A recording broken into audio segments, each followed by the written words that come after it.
Hello, Crash here, and today we're going to be covering Update 4.5 on the PlayStation 4, specifically the ability to use an external hard drive.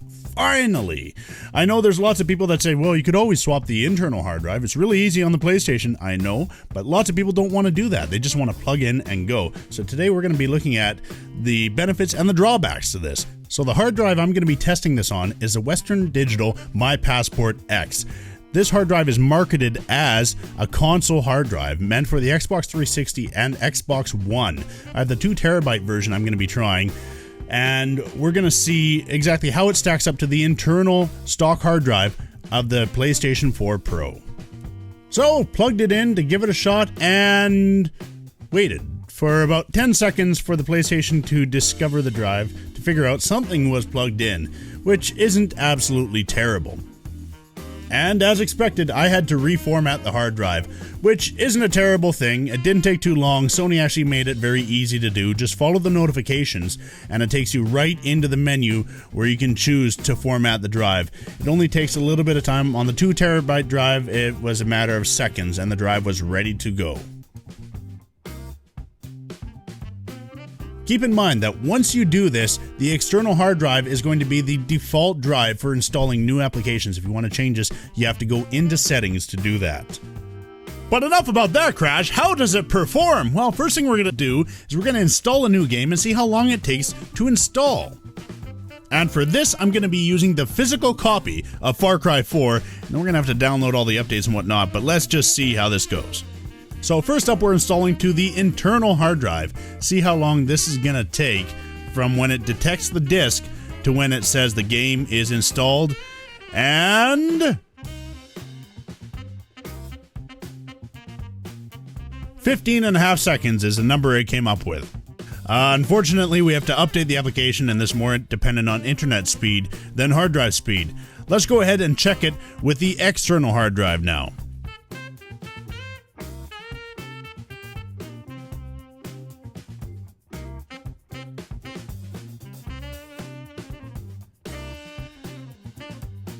What the heck? 14 seconds! Beat the internal hard drive by 1.5 seconds. You know what? It could be a combination of different things, but let's try getting into the actual gameplay and see how it affects gameplay, specifically how it affects load times. So for both hard drives, I got to the first checkpoint in Far Cry 4, quit out of the game to the main menu, and then loaded back into that same checkpoint. This is the test with the internal hard drive. Let's see how long it takes to load the map.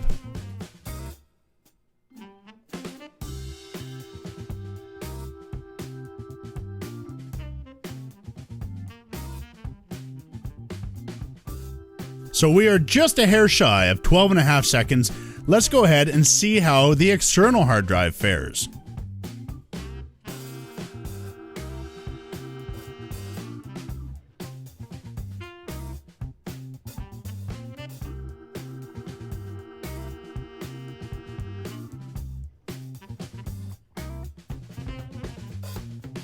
Okay, and then this one you can see a bit of a difference. We're up to 14.5 seconds roughly, so about a 2-second gain, which isn't actually that bad. I was expecting more like 10 seconds, 15 seconds on something like this where it loads a decent sized map, but to have only about a 2-second difference, I'm pretty impressed. Okay, let's see if these results hold up. Let's try it in another game. I have Ghost Recon here. We're going to be trying it on the internal hard drive first, and what we're going to do is we're going to load into the first game selection screen and then into the actual game itself. Let's see how long it takes for each one on the internal drive.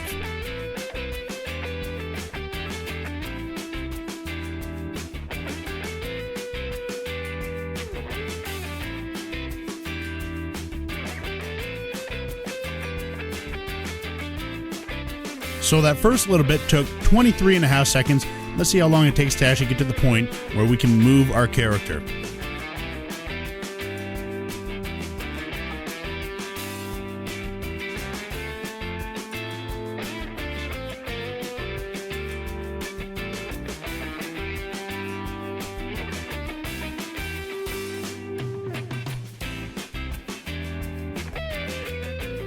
So that took 25 seconds to get to this point. Let's try the external hard drive now.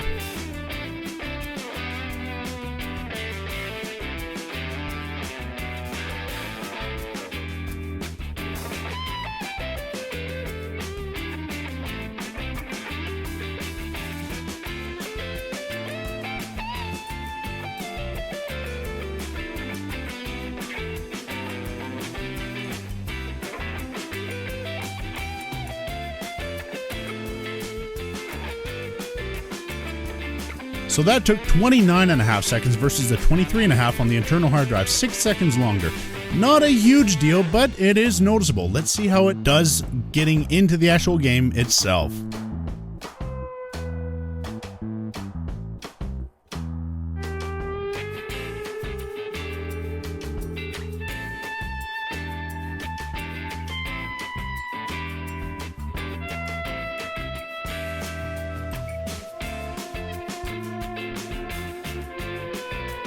And here it did make a noticeable difference, 33 seconds on the external drive versus 25 on the internal.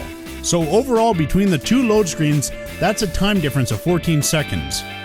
So now let's see if we can transfer a game from the internal drive to the external drive, vice versa. You'd think by hitting the options button, you'd have something come up in the menu allowing you to switch it around, but it's not there. So you have to dig around in the settings menu, go into either storage or into devices. Go to USB storage devices. You can go through this. This is the longer way to do it. Manage the content, and then you can select the applications you want to transfer over. Now, transferring it over on this drive didn't take a super long time, and it was really easy to do.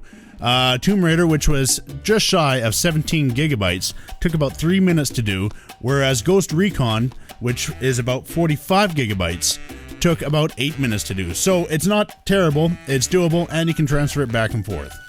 Now keep in mind, the other option, swapping out the internal hard drive for an SSD or hybrid drive, is going to give you even better performance than the internal drive that comes stock with the PS4 Pro. So it's easy to do, but it just does not have that portability. Hopefully this helped you guys out, and I want to know, what are you guys going to do? Are you going to stick with a stock drive? Is that enough space for you? Are you going to expand with an internal drive, or are you going to go with the external USB drive? Let me know in the comments below. If this video made you feel all warm and fuzzy inside, go ahead and show that like button some love. Thanks for watching, and always remember, the key to happiness is